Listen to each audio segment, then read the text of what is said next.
92,5 Maestro FM House with the Sound. Shalom Sobat Maestro, apa kabar Anda? Iya, kami berharap Anda tetap sehat begitu ya, dan tetap menikmati segala kebaikan Tuhan. Program Pelangi Kasih kembali hadir menemani Sobat Maestro. Saya Ari, dan tentunya ada Bapak Ferry, dan beliau juga adalah seorang praktisi dalam bidang pendidikan. Dan bagi Sobat Maestro yang mungkin ada pertanyaan ya seputar pendidikan putra-putri Anda, ataupun mungkin juga Anda para pendidik begitu ya, yang mungkin hari-hari ini sedang merasakan burnout. Waduh, apalagi ini kan sudah mulai semester akhir ya, jadi harus ini itu ya. Nah, ada Pak Ferry, nanti Anda bisa langsung SMS ataupun WhatsApp di 081321000925. Dan masalah burnout ini kan juga tidak hanya di kalangan pendidik saja ya, tapi bagi orang tua ataupun Anda yang bekerja begitu ya, ya tentunya pasti pernah mengalami hal seperti ini ya. Tapi memang khusus hari ini kita akan berbicara lebih banyak tentang di dunia pendidikan, tapi memang aplikasinya bisa ke seluruh bagian kehidupan kita. Sobat Maestro yang dikasih Tuhan, baik, kita akan kembali berbicara berkenaan dengan burnout yang dialami oleh para pendidik. Dalam hal ini adalah guru. Memang tidak dapat dipungkiri Pak Ari bahwa profesi sebagai seorang guru itu memang tuntutannya banyak. Betul.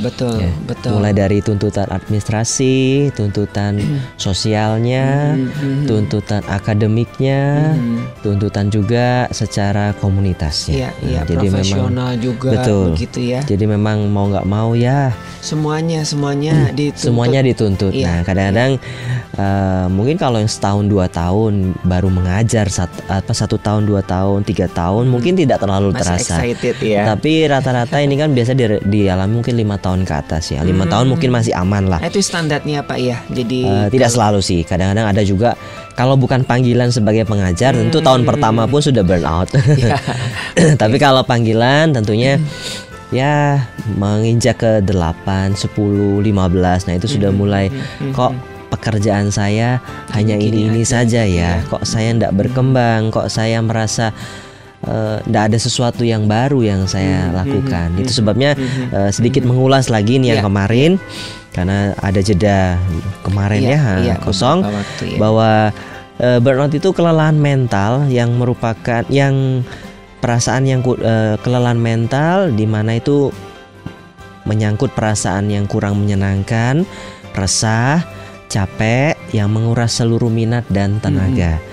Juga hal ini membuat tidak kompeten, bahkan merasa harga diri juga turun ya. Dan sangat lelah yang ditimbulkan oleh pelaksanaan kegiatan yang tidak menarik. Dulunya menarik, jadi gak menarik lagi. Monoton. Terus menerus hal itu terus kemudian diulang-ulang. Nah, ini definisi mudahnya gitu ya untuk burnout. Dan ciri-cirinya itu ya meliputi 3 aspek ya. Aspek fisik kita, emosi kita, dan mental kita. Mulai dari sakit kepala biasa hingga migrain, atau mungkin sakit kepala yang meningkat, sakit punggung, tegang. Ini jangan-jangan saya nih Pak ya. Jadi udah mulai migrain, udah mulai vertigo. Itu mungkin gitu karena kondisi iklim Pak Ari ya. Kemudian emosi ya, mudah tersinggung, sinis, perasaan merasa tidak ada yang bisa menolong.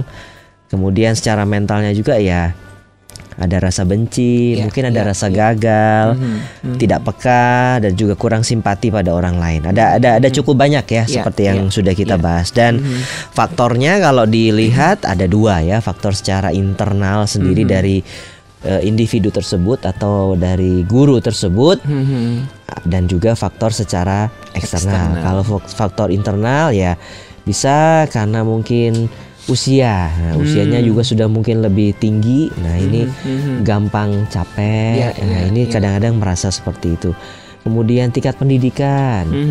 Mungkin dia merasa bahwa rekan-rekan yang lain sudah S3, saya masih S1. Nah, itu bisa. Jadi dia merasa rendah aduh, diri, nah, minder betul. gitu ya. Masa kerja. Mungkin dia melihat rekan-rekan yang lain, pendidikan yang guru-guru yang lainnya, wah 5 tahun, 8 tahun sudah hebat. Dia mungkin baru masuk.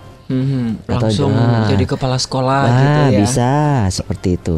Dan juga karakteristik kepribadian kita dalam hal menanggulangi stres. Setiap kepribadian punya cara tersendiri ya untuk menanggulangi stresnya. Sedangkan eksternalnya bisa karena kondisi organisasi kerjanya kurang nyaman, atau tuntutan dari pihak kepala sekolah dan yayasan yang terlalu tinggi, menuntut excellent sekali, nah itu bisa. Kemudian kurangnya kesempatan promosi, sehingga merasa saya mengerjakan yang terbaik pun nggak dianggap gitu, tidak ada apa-apa. Jadi lebih baik gitu ya. Nah, lebih baik saya melakukan yang biasa saja. Nah itu bisa saja menjadi kondisi eksternal yang menyebabkan burnout dari seorang guru ya, betul. Ya, Sobat Maestro yang dikasih Tuhan, ini sedikit mengulas dari apa yang kita bahas di beberapa minggu yang lalu. Tetapi hari ini kita akan lebih condong, lebih fokus kepada lalu bagaimana kalau kita sekarang burnout, bagaimana menanggulanginya. Tentu ini bukan cara yang serta-merta wah cesplang langsung bisa beres burnoutnya. Tentu tidak. Tentu ini istilahnya bergantung sekali lagi pada pribadi atau individu dari yang mengalami burnout. Saya, Pak Ari tentu beda-beda sendiri ya. Nah, tapi ada beberapa cara atau beberapa jalan yang dikemukakan oleh beberapa praktisi pendidikan lainnya dalam hal menanggulangi burnout yang dialami. Cara yang pertama atau solusi atau jalan yang pertama adalah menjaga kesehatan. Nah, ternyata tidak bisa kalau kita mengatakan saya kan sibuk, jadi kesehatan itu udahlah gampang, minum vitamin saja atau cukup bagaimana. Ternyata tetap kesehatan itu menolong ternyata ya. Jadi kesehatan perlu kita jaga. Ya memang sekarang ini iklimnya sedang naik turun ya. Syahdu gitu ya. Syahdu, dingin, mendung, hujan, panas. Kata Ibu Reta lagi syahdu iklimnya. Betul. Ya. Saya pribadi juga sedang pilek ini ya. Nah, jadi Sobat Maestro yang dikasih Tuhan dan terlebih adalah para pendidik atau para guru, tetaplah menjaga kesehatan itu tetap ada dampaknya dalam hal kita menanggulangi stres. Soalnya itu pengaruh ya Pak ya, kalau tubuhnya nggak sehat kan nggak bisa mikir lebih jernih, nggak bisa beraktivitas. Yang ada kan kita rasa capek terus jadinya ya. Jadi tetap kita jaga kesehatan. Ya tentu kalau para guru dalam menjaga kesehatan ya tentu satu harus ada komitmen ya. Komitmen yang kalau saya pernah lakukan dan ini beberapa juga memberikan solusi yang sama. Jalan kaki. Jalan kaki itu. Apalagi kalau memang mungkin kita sekolahnya itu sudah berlantai-lantai gitu ya, lebih dari 3 lantai, mungkin ada lift.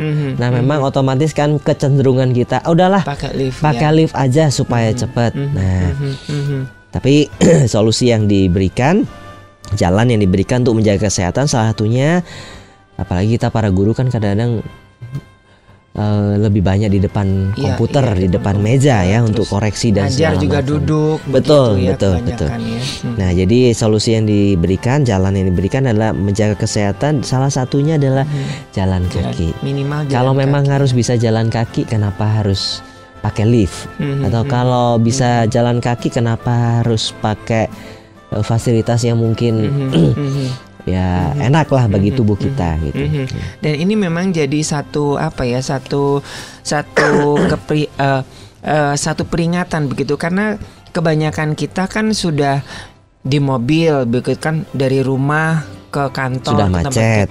Itu kan sudah udah duduk. Betul. Terus nanti di kantor juga pakai lift gitu kan. Terus seharian kita cuma duduk begitu, dan ini sesuatu yang sepele tapi kadang-kadang suka dihiraukan begitu kan, dan ini akan membuat tubuh jadi mager dan itu bisa banyak memicu hal-hal yang ini ya. Ya, untuk istilahnya mengganggu kesehatan lah begitu. Kesehatan ya. Kemudian hal lain lagi adalah kesehatan. Kebanyakan karena kita nggak bisa dipungkiri adalah laptop ya. Laptop dan komputer itu kan kita terus menerus ya radiasi, di radiasi. Ya. Nah, jadi ada solusi yang diberikan, jalan yang diberikan untuk menjaga kesehatan. Salah satunya adalah kalau sudah cukup lama di depan komputer, depan laptop, ayo jalan ya. Lepas dulu, walaupun memang mungkin kerjanya peak banget nih, harus kejar tayang atau kejar deadline, tapi harus bisa untuk mata harus diistirahatkan. Mungkin lihat yang hijau-hijau. Ya kita sendirilah yang tahu ya gimana selanya di mana. Betul. Ya. Atau juga ya tentu kondisi makanan ya. Makanan tentu tetap sekali lagi ini yang tahu diri kita sendiri. Mana yang perlu kita batasi, mana yang mungkin agak lebih bebas kita untuk menikmatinya. Itu Pak, kadang-kadang kebablasan ya. Sekarang ini kan gara-gara makanan gitu ya, jantung ya. Betul. Jadi roh penurut, daging lemah gitu ya. Ada temen saya, nggak apa-apa kan ada obat, ada dokter. Nah ngapain atuh? Nah itu. Toh saya masih muda. Tapi kan kita dikejutkan ya. Betul. Hari yang lalu ya dengan Sinclair itu kan rajin olahraga, hidupnya sehat, tapi tiba-tiba ada yang seperti itu. Iya, gitu ya. Jadi ini sangat jadi perhatian ya buat Sobat Maestro. Oke, selain itu apa lagi Pak Ferry? Jadi menjaga kesehatan ya, minum vitamin tentu. Tapi minum vitamin ini bukan hal yang tuntutan ya. Tentu vitamin kan ada bentuk dari buah, sayur begitu. Jadi itu bisa dilakukan. Jadi tidak harus ada vitamin yang sudah siap bersuplemen siap pakai atau suplemen. Itu tergantung dari diri kita sendiri ya. Karena saya tahu juga bahwa tidak semua guru punya uang yang dana yang lebih untuk menyisihkan hal ini gitu. Kalau enggak ya berarti kan dari suplemennya dari buah dan sayur. Buah dan sayur itu kan udah sebetulnya kan Tuhan ciptakan kita untuk itu begitu ya. Betul. Nah, kebanyakan agak mahal sebenarnya kalau dilihat-lihat harga buah dan sayur sekarang agak cukup bisa dijangkau ya daripada yang tahun-tahun ke belakang. Apalagi daerah Cisarua ya Pak ya. Nanam sendiri. Kemudian komitmen kita juga menjaga kesehatan adalah tentu berolahraga ya. Berolahraga ya, sekali lagi memang tetap tergantung kondisi kita. Ya syukur-syukur kalau ada yang naik sepeda ke sekolah gitu ya. Tapi tetap ini tergantung situasi dan kondisi yang ada. Nah ini beda memang ya kalau kita ngelihat dari habit orang-orang Indonesia dengan orang-orang luar negeri begitu ya, kemana-mana jalan kaki gitu ya. Saya melihat dari pasar atas sampai ke Cisarua jalan kaki sekalipun ada angkot gitu. Nggak semua Pak Ari. Ada aja yang angkot tapi kebanyakan begitu ya. Memang kalau ini istilahnya ada sedikit pengalaman lah ya. Waktu ada kesempatan ke negara tetangga begitu ya. Memang kebanyakan mereka jalan kaki sih ke kantor, naiknya jadi train ya, jadi naik kereta dalam kota itu ya. Jadi dan memang jalannya jadi cepet-cepet karena terlatih. Betul. Karena ya telat sedikit terlambat begitu. Kejar waktu gitu. Time is money gitu ya. Jadi jalannya tapi ya cepet sekali. Tapi memang semua rata-rata jalan dan ya beberapa negara maju yang misalnya negara tetangga yang pernah dapat kesempatan saya berkunjung, memang ya selain meluangkan waktu kalau di kereta gitu ya, kereta bawah tanah, selain menggunakan gadget, satu hal yaitu baca buku. Iya, ini hampir rata-rata. Ya, rata-rata seperti itu. Itu kemudian berkenaan dengan kesehatan ya, menjaga kesehatan. Yang kedua adalah melakukan refreshing Pak Ari. Nah ini paling pasti disukai dengan oleh kita semua ya. Tentu refreshing sekali lagi bukan berarti kata Pak Ferry kan harus refreshing gitu. Jadi saya bolos saya mau refreshing ya jangan ya. Saya tidak menganjurkan begitu Bapak Ibu guru kan ya. Sudah ada setiap ini kan ada ini kan ada izinnya, ada cutinya kan, kan betul, bisa kita betul. ya. Jadi refreshing tentu sekali lagi bergantung pada kondisi kita. Kalau memang mau ada waktu libur, mau jalan ya silahkan. Tentu refreshing ini bukan hanya jalan ya. Refreshing juga bisa juga dibilang mungkin ikut seminar. Nah ini kan sebagai bentuk refresh kita ya, di charge kembali. Nggak selama ini mungkin kita memberi keluar terus, nggak ada inputnya. Nah ikut seminar, ikut pelatihan, ikut mungkin workshop. Nah ini akan menolong kita untuk merefresh kita diri sendiri sebenarnya sih. Iya, jadi refreshing ini tidak hanya berbicara tentang ini jalan-jalan ya, piknik ya, syukur bisa jalan-jalan, tapi cara refresh yang lainnya ada. Setiap orang kan beda ya untuk refreshnya. Kalau saya mah udah dikasih dapur aja udah refresh Pak. Oh baik. Sobat Maestro dengar ya itu ya. Jadi siapa yang dapurnya mau dipakai sama Pak Ari ini? Soalnya kemana-mana tak bingung Pak. Nggak terlalu suka piknik ya. Iya. Oke. Baik.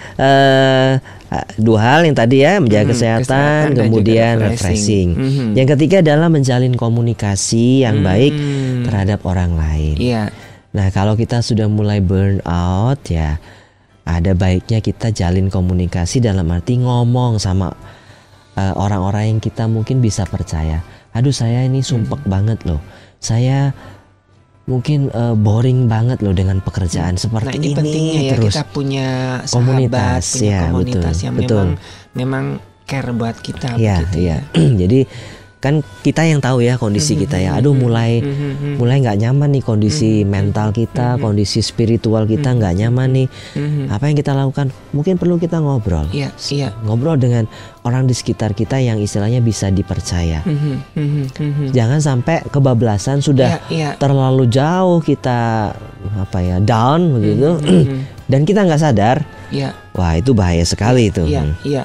Dan buat Anda juga Sobat Maestro, ini kan kita juga dikejutkan ya, ada seorang pengajar yang tiba-tiba tega melakukan sesuatu di luar kontrolnya dia begitu. Karena ketika dia ngobrol dengan temannya sekerja, lu mah halu begitu kan, ngobrol dengan temannya yang lu mah kurang iman begitu kan. Betul. Padahal dia sedang dalam kondisi perlu ditolong, sangat perlu ditolong ya. Nah, jadi jangan sepelekan ya Sobat Maestro ketika ada rekan kerja Anda yang mengeluhkan kondisinya begitu. Cobalah luangkan waktu untuk luangkan waktu dan coba sedikit empati ya. Ada apa sebenarnya? Walaupun mungkin kita nggak bisa kasih solusi sih. Iya, hanya dengar aja. betul. Begitu ya.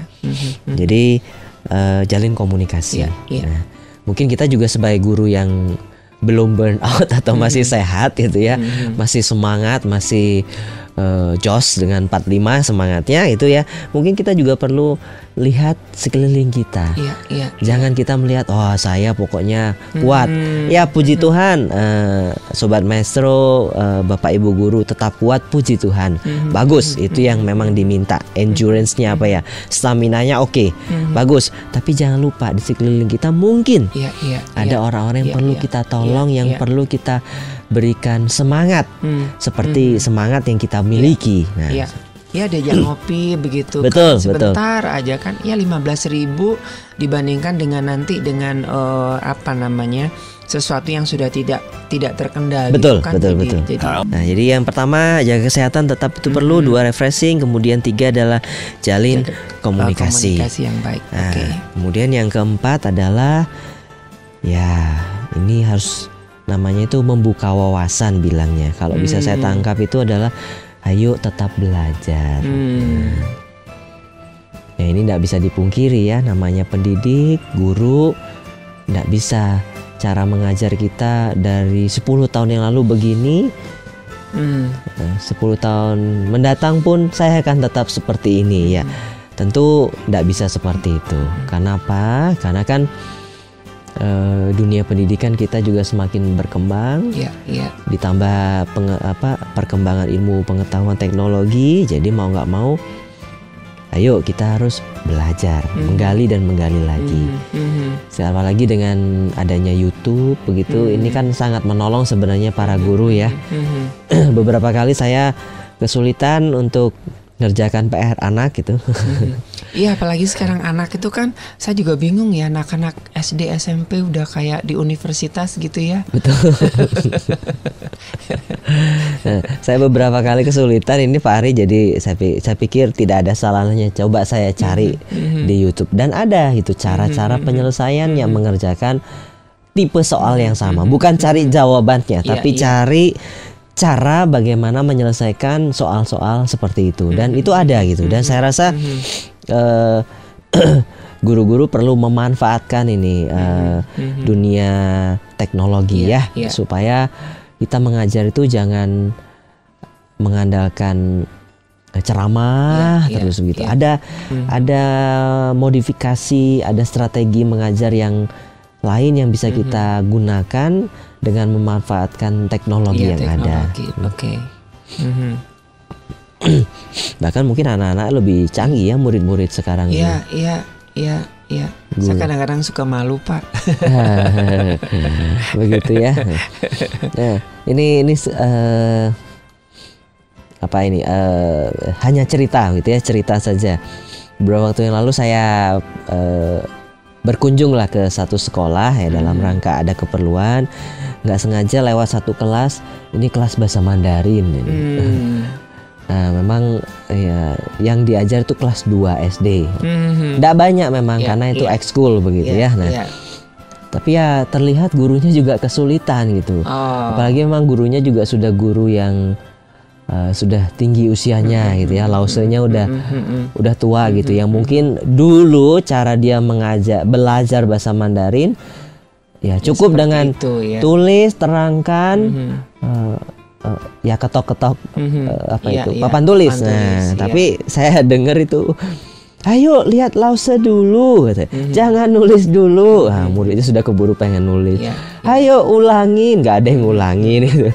Kan kasihan juga. Nah, kadang-kadang kayak gitu kan jadi burnout. Iya, betul. Kok ini saya mengajar sepertinya tidak ada dampaknya ya. Murid ini seakan-akan mengerjakan bagiannya itu seenaknya sendiri. Nah, sementara kan tuntutan dari sekolah pasti anak harus bisa belajar bahasa Mandarin. Ya, ini hanya contoh saja gitu. Betul.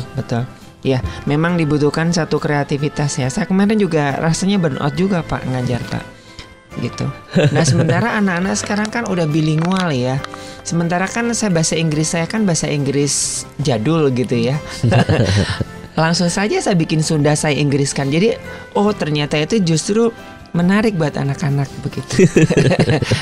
Ya kan ditanya, Pak, itu menyesal bahasa Inggrisnya apa? Hanjakal.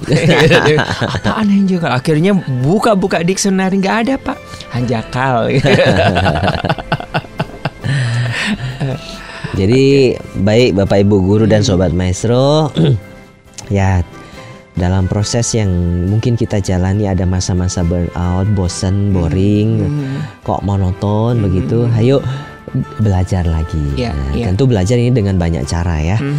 Dan mungkin kita perlu juga mengevaluasi diri dalam arti gini, strategi belajar saya, strategi mengajar saya selama ini bagaimana? Apakah sudah optimal, efektif, atau masih perlu ditingkatkan? Nah, jadi dalam hati, dalam pikiran ini jangan terus merasa puas dengan apa yang sudah kita capai mungkin tahun-tahun yang lampau.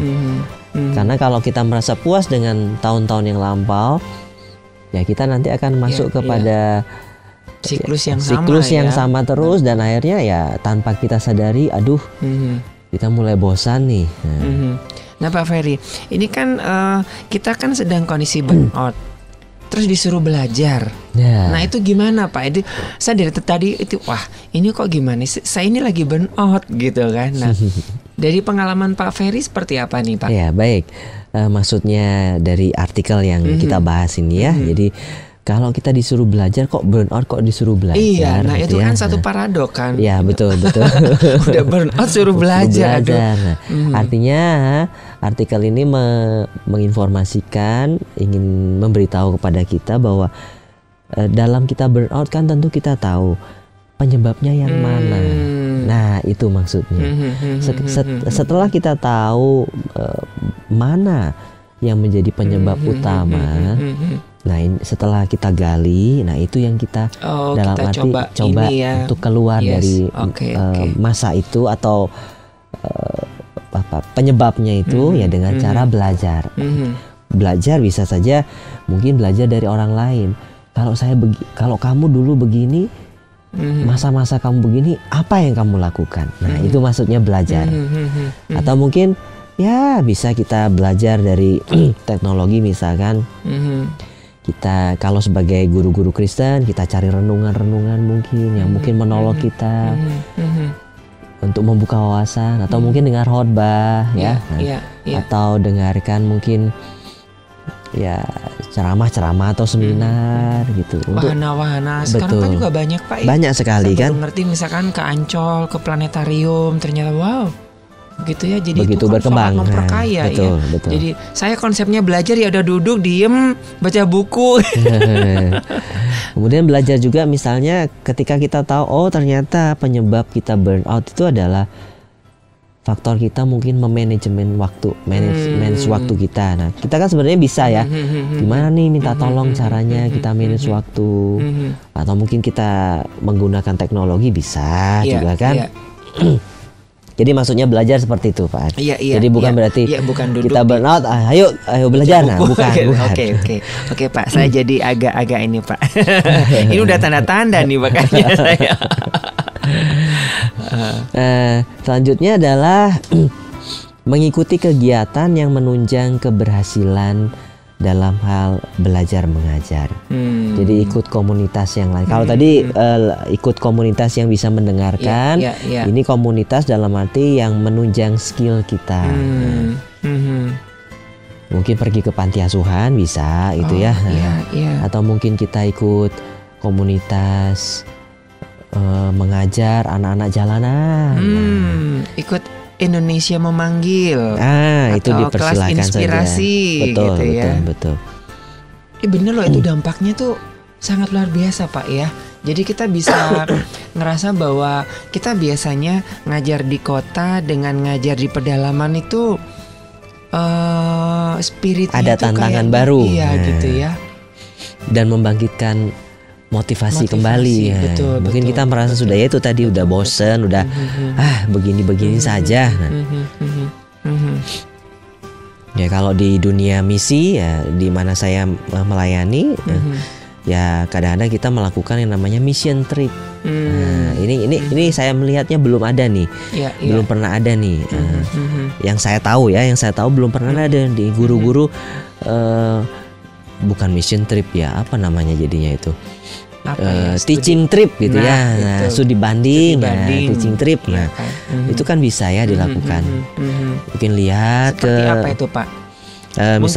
Mungkin bisa jadi inspirasi nih buat guru-guru baik di yang saat ini sedang dengar nih, Pak. Ya, dalam arti begini, misalkan ketika ada masa libur, ya tidak usah seluruh guru lah, yang mau saja gitu kan. Mungkin 5-6 guru, ayo kita bareng-bareng nih. Kita ke tempat kelahiran saya misalkan, ketemu guru-guru saya yang dulu. Nah itu kan bisa ya. Bisakah kita kumpulkan murid-murid untuk kita ajar atau mungkin nggak belajar, nggak mengajar, mungkin cerita waktu dulu bagaimana di sini. Nah itu kan membangkitkan motivasi ya.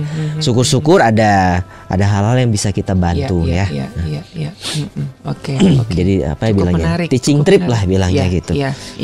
Ya mungkin itu agak mirip dengan yang namanya kelas inspirasi. Ya betul.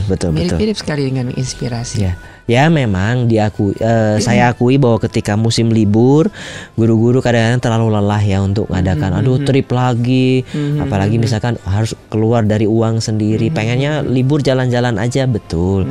Tapi ya sesekali perlulah merencanakan seperti itu. Betul. Supaya kita bisa lihat juga dunia pendidikan di area yang lain.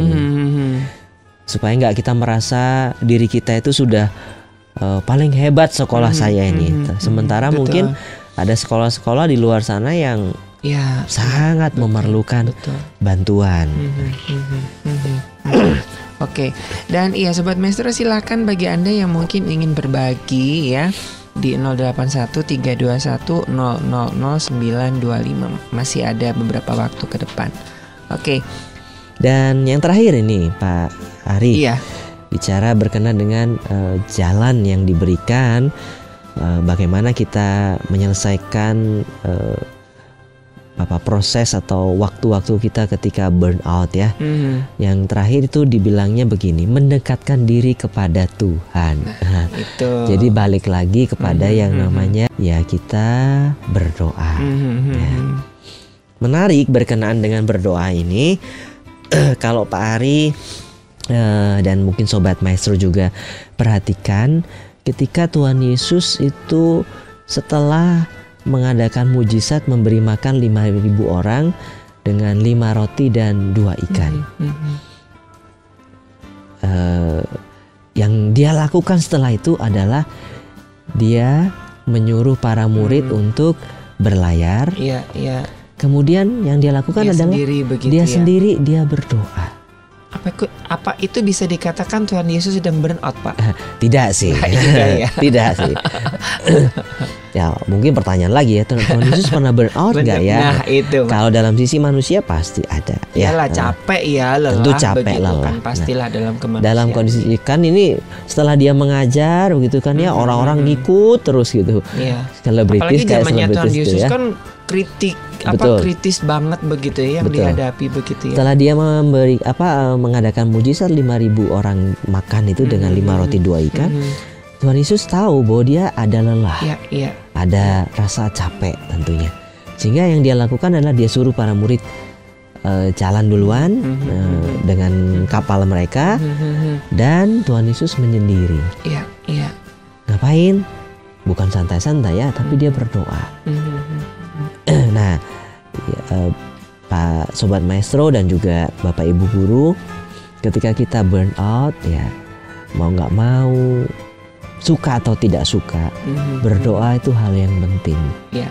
Hal yang harus kita lakukan dalam kondisi apapun dalam diri kita. Kadang-kadang kan kita begini, awal-awal kita mengajar, begitu kita bergantung sama Tuhan, sangat bergantung, karena awal-awal mengajar, mungkin kita berdoa, Tuhan tolong saya mau mengajar ini begini dan begini. Tetapi mungkin setelah lama kita mengajar, merasa kita punya pengalaman yang cukup, kadang-kadang lupa kita mengandalkan Tuhan. Iya.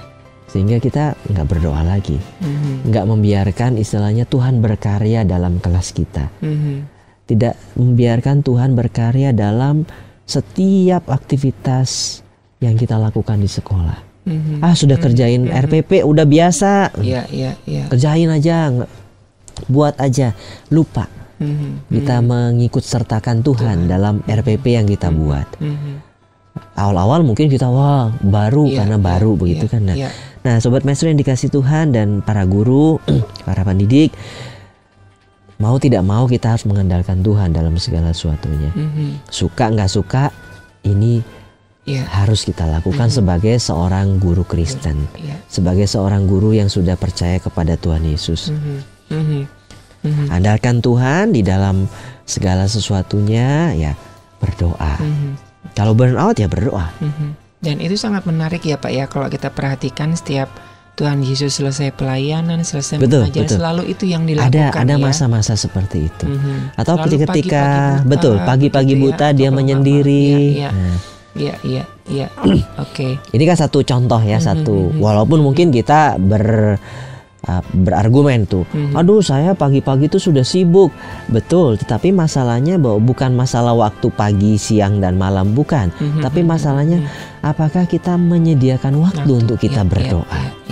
Berdoa dalam arti ini bukan hanya berdoa ya Tuhan mau makan, Tuhan mau ngajar, tapi berdoa dalam arti membangun kedekatan kita sama Tuhan.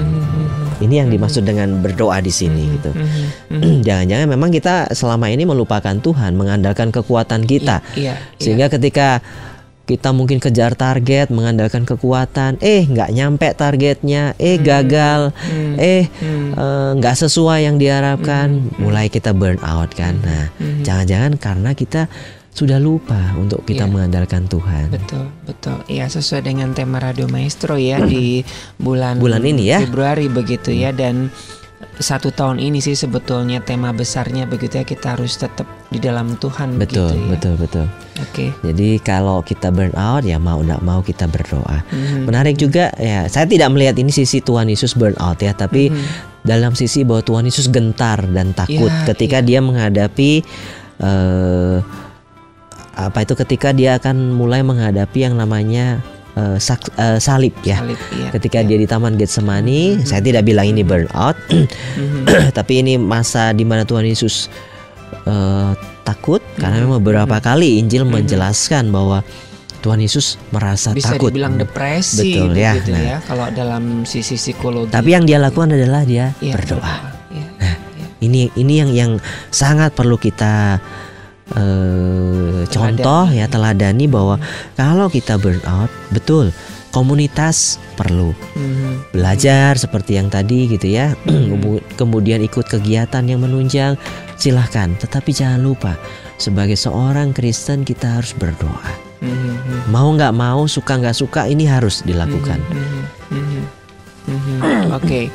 Dan iya, bagi Sobat Maestro ini masih ada beberapa waktu ya. Nah, ini tentunya satu inspirasi yang cukup menarik ya bagi kita sebagai seorang pendidik ya. Jadi ya jangan sampai ya, syukur-syukur Anda tidak mengalami yang namanya burnout begitu ya. Nah, Pak Ferry ini kan sudah cukup lama di dunia pendidikan ya. Jadi mungkin sudah khatam gitu ya. Enggak juga sih khatam sih, masih tetap harus belajar supaya nggak burn out Pak Hari. Oke. Selanjutnya seperti apa nih Pak? Saya tutup dengan perbincangan kita, pertemuan kita hari ini tutup dengan satu ayat di sini, Yesaya 30 ayat 5 Pak Hari. Dikatakan begini, dalam tinggal tenang dan percaya terletak kekuatanmu. Saya lagi, dalam tinggal tenang dan percaya terletak kekuatanmu. Latar belakang di Yesaya ini adalah ketika bangsa Babel mulai menyerang, orang Israel itu mengandalkan Mesir, mengandalkan negara Mesir yang memang waktu-waktu lampau sebelumnya itu juga negara adidaya ya, negara yang kuat dalam hal militernya. Tapi nggak bisa dipungkiri bahwa ketika masa-masa bangsa Asyur dan bangsa Babel mulai bangkit, Mesir itu sudah mulai mundur dalam hal militer dan negara adijayanya gitu ya. Tapi ternyata orang Israel masih melihat ke belakang bahwa Mesir negara yang masih kuat, sehingga ketika Babel menyerang dalam konteks Yesaya 30 ini, mereka bilang ayo kita lari ke Mesir aja, pasti bisa tolong.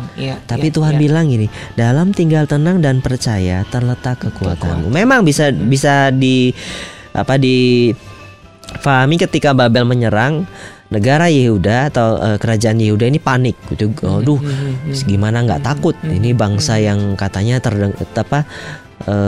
bangsa yang kejam, bangsa yang kuat, bangsa yang luar biasa. Tapi ternyata dalam kepanikan mereka malah tidak mengandalkan Tuhan.